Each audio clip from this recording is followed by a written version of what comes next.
जय हो। Class 10th के लिए ये वीडियो है empirical formula and molecular formula.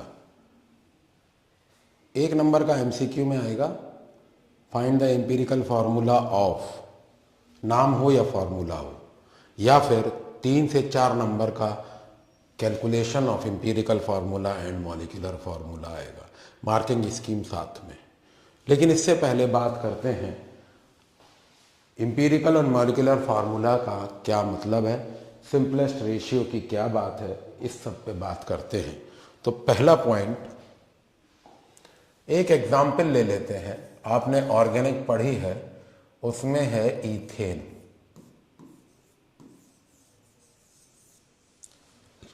जिसका मॉलिक्यूलर फार्मूला होता है C2H6।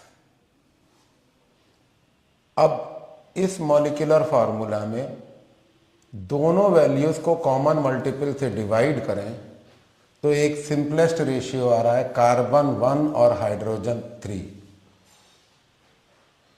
ये एम्पिरिकल फार्मूला है, formula in which atoms of molecule are mentioned in simplest whole number ratio. Simplest, उससे छोटा अब नहीं हो सकता, अब फ्रैक्शनल हो जाएगा। और तो ये मॉलिक्यूलर फार्मूला हुआ, ये एम्पिरिकल फार्मूला हुआ, और ये वैल्यू ऑफ कॉमन मल्टीपल हुई। पहली बात तो ये हो गई। एक इसकी प्रैक्टिस और कर लेते हैं। एक कंपाउंड है जिसका एम्पिरिकल फार्मूला CH है, कॉमन मल्टीपल की वैल्यू 6 है, तो हम समझ गए कि 1 × 6 करना है और 1 × 6 करना है, तो ये मॉलिक्यूलर फार्मूला हो जाएगा। थोड़ा सा और खेलते हैं। एक कंपाउंड है जिसका एम्पिरिकल फार्मूला C2H5 है और मॉलिक्यूलर फार्मूला C4H10 है, तो इसकी वैल्यू क्या है? 2 है। Something multiplied with 2 should bring 4. It has to be 2. That same something multiplied with 5 bring 10. 2. So value of common multiple is 2. ये तो हुई एक बात। इसी को थोड़ा सा इसी पेज पे रखेंगे और आगे ले जाएंगे। क्या करेंगे हम? Concept of empirical formula and empirical formula weight and molecular formula weight, इन दोनों को रिलेट करेंगे। बात वही है, हमने लिया C2H6 और यहाँ लिखा CH3। ये एम्पिरिकल फार्मूला है, ये मॉलिक्यूलर फार्मूला है। तो दोनों तरफ अगर वेट ऐड कर दें तो ये हो जाएगा 12 × कार्बन 2 है प्लस 1 × हाइड्रोजन 6 है, तो 24 और 6 30 ग्राम हो गया, ग्राम मॉलिक्यूलर वेट। इधर देखें, कार्बन 1 है 1 × 12 और हाइड्रोजन 3 है, तो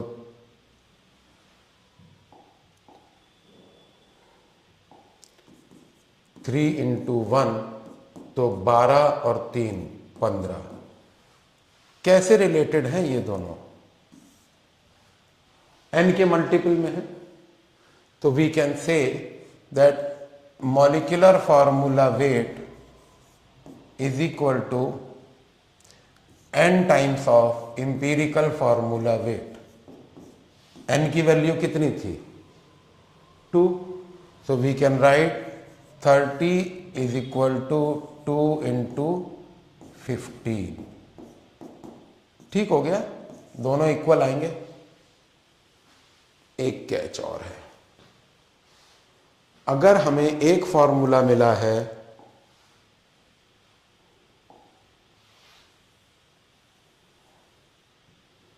तो हम दूसरे फार्मूले की तरफ बढ़ रहे हैं। वो क्या होता है?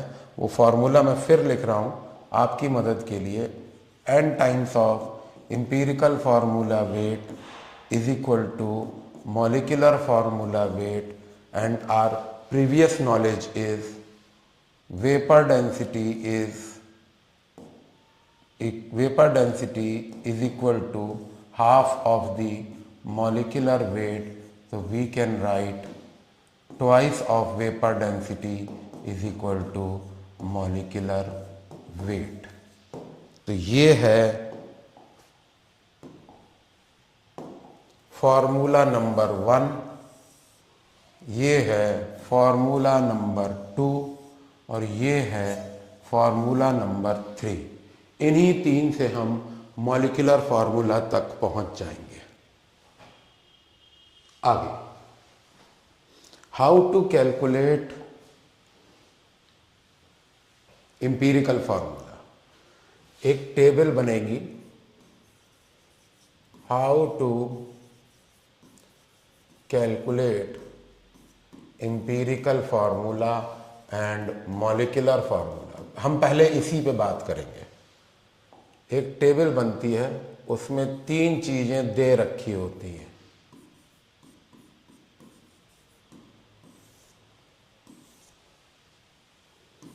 ये 3 चीजें दे रखी होती हैं क्वेश्चन में।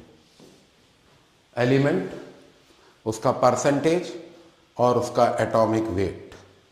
मान लीजिए एलिमेंट ए है, एलिमेंट बी है, एलिमेंट सी है, उसका परसेंटेज एक्स, वाई और जेड है और तीनों का टोटल 100 आना चाहिए।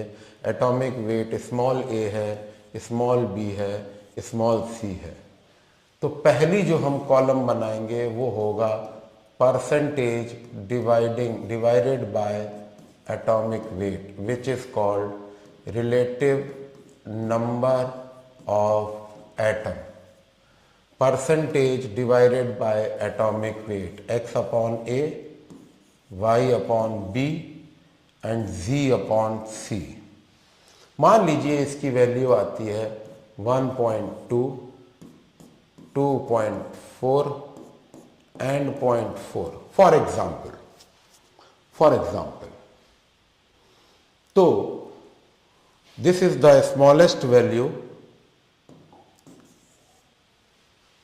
It will divide the whole. Then we come to next column, which is called simplest ratio. तो 1.2 ये डेसिमल 2 प्लेस तक निकलेगा। Decimal 2 place 1.22, 2.44, 0.44, whatever. तो 1.22 डिवाइडेड बाय 0.44, यहां आप राउंड ऑफ कर देंगे। राउंड ऑफ यहीं करना है और कहीं भी राउंड ऑफ नहीं करना है। 2.44 divided by 0.44, it will be 6, and 0.44 divided by 0.44, 1. So what is the empirical formula? A3, B6, C1. Marking scheme. 1 mark here, 1 mark here and 1 mark here. Suppose you have calculated wrong but the concept is correct, तो एक ही number कटेगा 2 में से। फिर से सुन लीजिए, अगर आपने मैथ्स गलत लगाई है तो दोनों नंबर नहीं जाएंगे, एक ही नंबर जाएगा, क्योंकि मैथ्स का तो अलग सब्जेक्ट है। ये बात मैं ही बताता हूं और कोई टीचर कहीं नहीं बताता है, just because harassment is not the modus operandi of Saxena school of thought. मैं आपको फिर बता दूं बहुत जिम्मेवारी से, अगर आपने मैथ्स गलत लगाई है मतलब ये कैलकुलेशन गलत हुआ है और यह सारा गलत हो जाएगा, तो कम से कम एक नंबर आपको मिलेगा 3 में से। कहां पेनलाइज होता है ये बाद की बात है, ये तो बोर्ड और काउंसिल और जो भी स्टैच्यूटरी बॉडीज हैं वो डिसाइड करती हैं, लेकिन तीनों नंबर गलत मैथ्स के लिए नहीं कटेंगे, कम से कम 1/3 मिलेगा। अब इसका एक न्यूमेरिकल मैं देखता हूं, आप ही के लिए बनाते हैं। एक कंपाउंड है जिसमें परसेंटेज, एक हाइड्रोकार्बन है जिसमें कार्बन का परसेंटेज और हाइड्रोजन का परसेंटेज दे रखा है, which is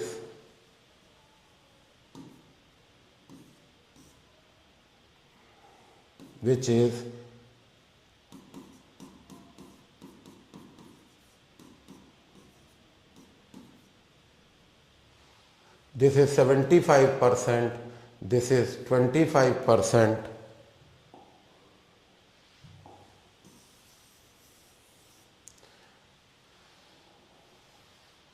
and the atomic weight is given as 12 and 1. Find the empirical formula. So first column, percentage divided by atomic weight, 75 by 12 and 25 by 1. So this will be 25, this will be 6.2.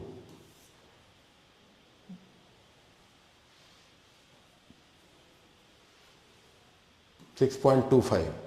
Now least value is this, simplest ratio. 6.25 divided by 6.25, 25 divided by 6.25, it will be 4, this will be 1, carbon 1, hydrogen 4. मान लीजिए इसकी vapour density भी given होती,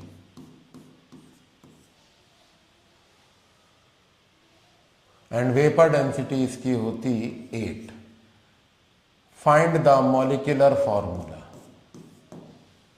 तो हमारे पास n times of empirical formula weight is equal to molecular formula weight, and हम जानते हैं n times of empirical formula weight is equal to twice of vapour density. Vapour density is 8, so 2 into 8, n into 16, 16 cancel, n की value 1. So empirical formula and molecular formula are same, but ये calculation आपको दिखानी पड़ेगी. अब इसके बाद कुछ numerical देखते हैं. Let us see this numerical. एक मेटल M है, metal M, volatile chloride containing chlorine है 65.5%. अब इसमें मेटल नहीं दे रखा होगा, ये रहे element. If the density of chloride related to hydrogen is, so vapour density is 162.5. And find, आपको फाइंड क्या करना है, molecular formula. Atomic weight of metal is given as 56 and chlorine is given as 35.5. This is atomic wait.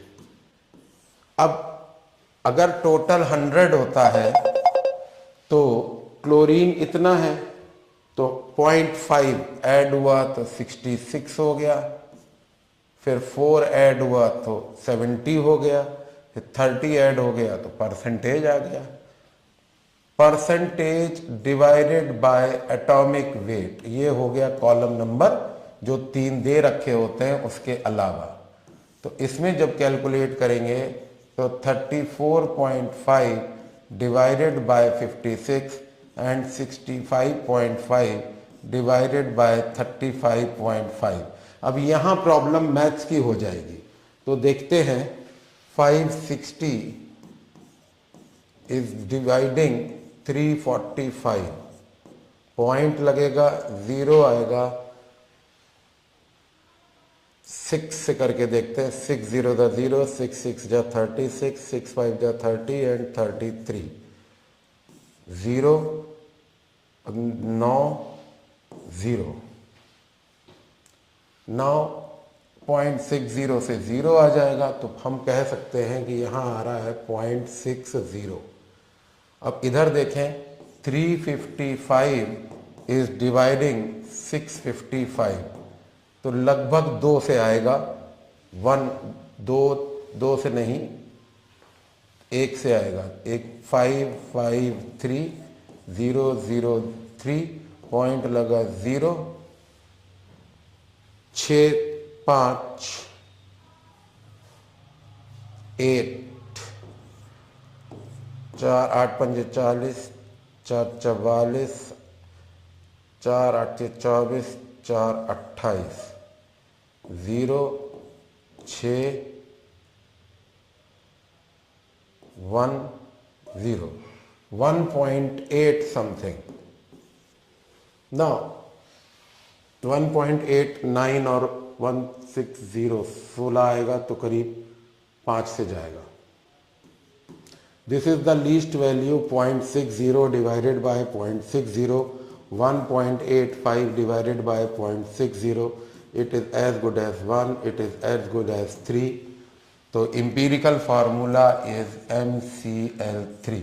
This is empirical formula. आगे चले. Vapor density is how much?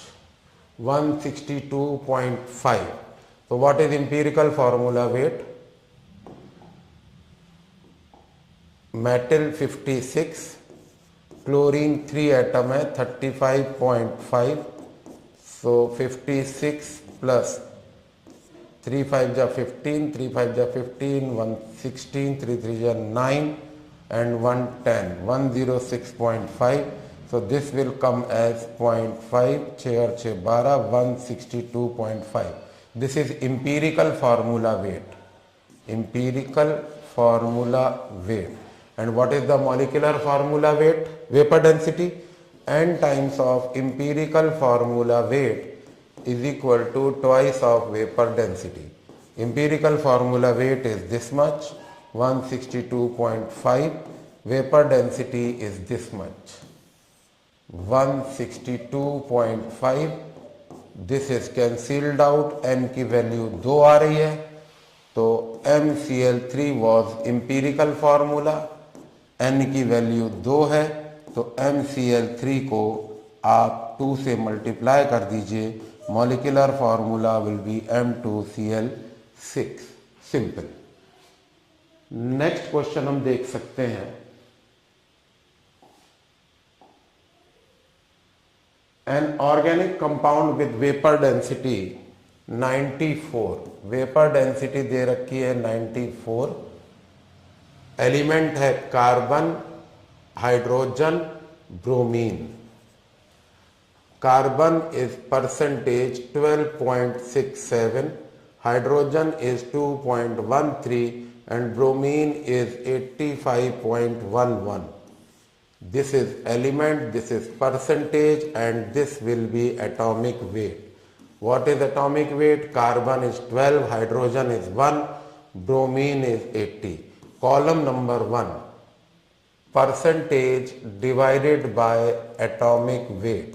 तो 12.67 divided by, find the molecular formula. Molecular formula निकालना है, यानी कि empirical formula से n से multiply कर देना है. तो दिस विल बी 12 बन जा 12.05.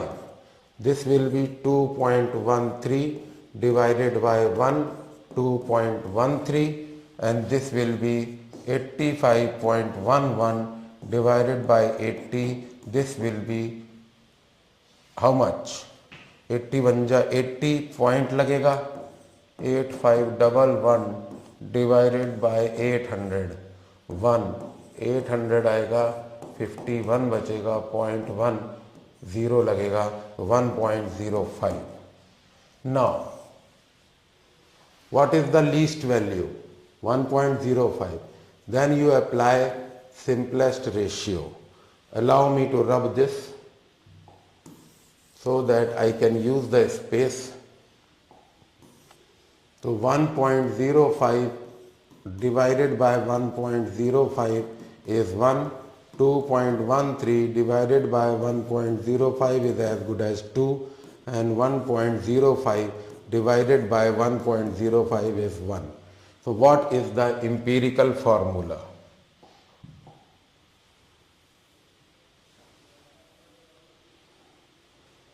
empirical formula is CH2Br. Now what is empirical formula weight? Carbon 12, hydrogen 2 plus 80. So this will be 94 units. We know n times of empirical formula weight is equal to twice of vapor density. What is the vapor density? 94.